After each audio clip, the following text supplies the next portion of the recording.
What is up, you guys? Welcome back to my channel. My name is Kaylee and this is Healthy, Fit, and Saved, and today I want to share with you guys 5 of the symptoms that I experienced for a quite long period of time before I was actually diagnosed with a Candida bacterial overgrowth.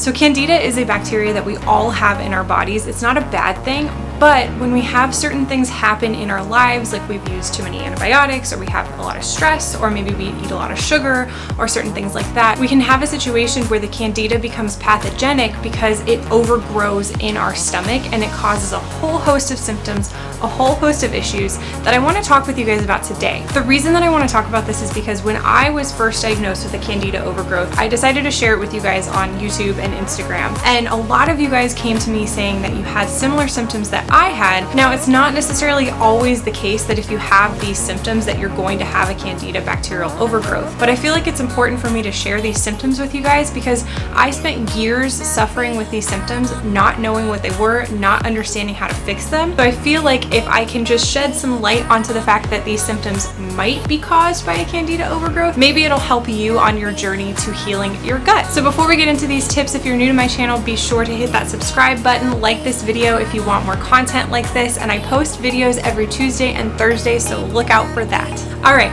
without further ado, let's get into it. The number one symptom that I suffered from before I was diagnosed with a Candida bacterial overgrowth is acid reflux. So this was a really tricky symptom for me to attribute to a Candida overgrowth because I literally have had acid reflux for my entire life. Since I was probably 6 months old, maybe even earlier than that, I experienced GERD, I experienced acid reflux, so much so to the point where I had a heart arrhythmia and had to be put on a heart monitor for the first couple years of my life. Over time, as I got older, the acid reflux kind of subsided and I think I just got used to it, and so I didn't really notice that it was there. But I would say probably starting in 2017, maybe even 2018, probably 2 years before I was actually diagnosed with a Candida overgrowth, my acid reflux got way worse, like way worse. It got to the point, honestly, where at the end of the fall semester in 2018, so this was like a couple months before I was diagnosed, I could not eat anything without feeling like I was going to throw up, without feeling severe pain in my chest, so much so to the point where I actually went to a cardiologist and had a stress test done because I thought something was wrong with my heart. Once I was diagnosed, I realized that basically when you have acid reflux, it's kind of like the tip of the iceberg. Like there's so much going on in your gastrointestinal tract that's happening below the surface, and honestly it just manifests as acid reflux. So it's not necessarily to say that the acid reflux is like a cause in and of itself, but it's to say that it's like a manifestation of certain dysregulations that you're having in your gut that can just kind of come about as acid reflux. This is why it's one of the things that I tell people the most.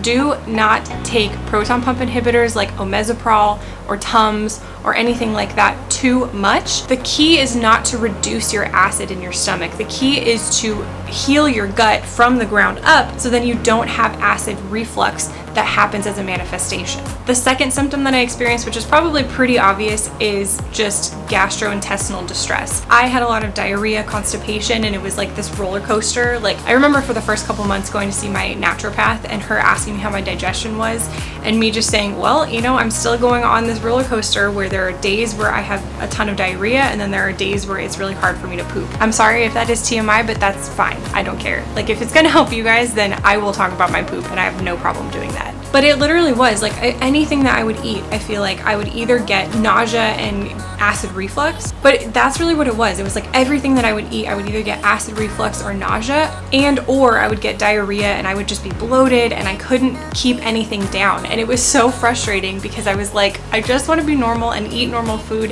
and have it respond in a normal way, but that wasn't happening. Diarrhea is obviously a symptom of a lot of different things, so it's not to say that everyone who has gastrointestinal distress like that is automatically going to have a Candida overgrowth, but I think that it is a good indicator of a particular or a certain type of bacterial overgrowth. SIBO, like small intestinal bacterial overgrowth, H. pylori, it could be C. diff. There's tons of different like gut disruption issues that manifest as diarrhea. So if you have irregular bowel movements, then that is an indicator that you need to go see a doctor. The third thing is something that I actually experienced for many, many years of my life, and that is sleep problems. Probably since 2011, from 2011 to 2018, 2019, I had the worst sleep ever. I think that it was classified as insomnia. I went to see a sleep specialist and they told me that it wasn't insomnia, but I don't know, it felt like insomnia to me. Basically, I suffered from a lot of just irregular sleep patterns. It was really hard for me to fall asleep, and then once I would fall asleep, I was a really light sleeper, so I would wake up a lot during the night. So that's what I experienced. I mean, I know that a lot of people have sleep issues, but I think that it's a huge red flag because it's an indicator that you have disruptions in certain hormones and neurotransmitters that are associated with us being awake and us being asleep. Those would be things like melatonin and cortisol and even things like adrenaline, stuff like that. Those things are disrupted when our gut is disrupted because those constituents are actually produced, a lot of them at least, are produced in our gut. So when we have a certain disruption in our gut, then it's going to manifest as sleep issues. The fourth symptom that I had, I think, was a little bit less intuitive. It took me longer to figure out that it was because of my Candida overgrowth, but that is sugar cravings. This is really, really hard to attribute to a gut issue because a lot of us just love sugar. A lot of us are probably addicted to sugar, and sugar is delicious. So it's hard to tell whether or not you just want the cookie or whether you are biologically or physiologically craving sugar for a particular reason. But there's some science behind this. Basically, the idea is if you're craving sugar periodically, whatever, that's fine. Like, we all do that. But if you are craving sugar and it's like a vicious craving that you are having every single day of your life, then it could be an indicator that you have a bacterial overgrowth. Why?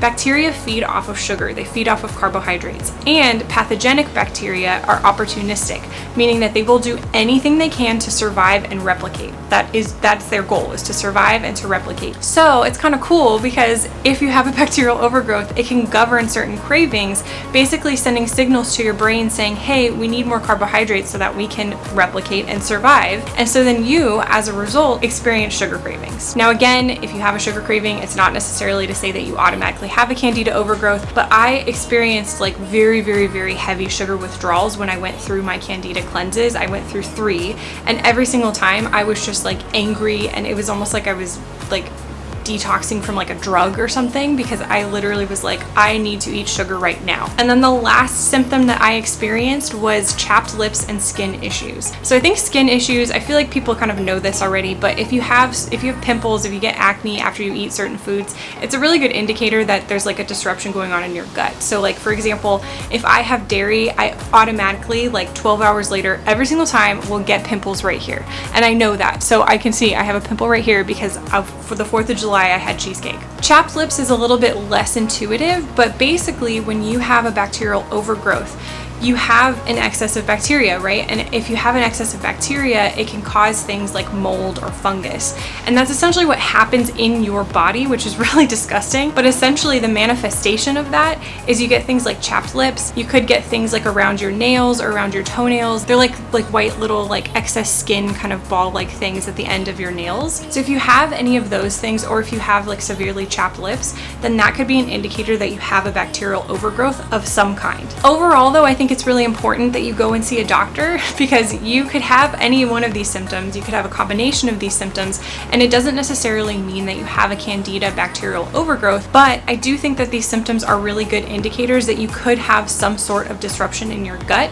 So that's why if you are experiencing these symptoms, if you have been experiencing them for quite some time, then I think that it's probably worth getting a stool test, getting some blood work done, maybe getting a urine or a spit test, just to see what's going on physiologically in your body. Because as I said before, these symptoms are basically like indicators. They're warning signs that something is going wrong in your gut that you need to fix. All right, guys, that's all I have for you today. If you like this video, please give it a thumbs up, and I will see you guys next time. Bye.